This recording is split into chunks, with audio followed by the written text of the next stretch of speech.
Assalamu alaikum jama'a, sunana Nafisa Abdullahi. Kamar yadda kuka sani, na zo muku da albishir. Ina so in sanar da ku cewa za mu kawo muku wannan fim ɗin da kuka jima kuna jira, wato yaƙi a soyayya har jihar da kuke. Za mu kawo muku shi Maiduguri, za mu kawo muku shi Katsina, za mu kawo muku shi Bauchi, za mu kawo muku shi Taraba, za mu kawo muku shi Abuja, za mu kawo muku Birnin Kebbi, za mu kawo muku Yola. Amma ga inda matsalar take, ba mu san daga ina za mu fara ba. Ba mu san daga ina za mu fara nuna shi ba. So ga solution, sauka ƙasar comment section ɗina,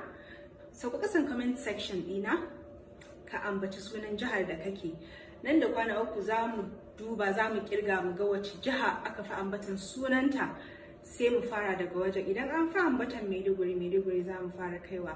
Idan Abuja ne, Abuja za mu fara kaiwa. In Yola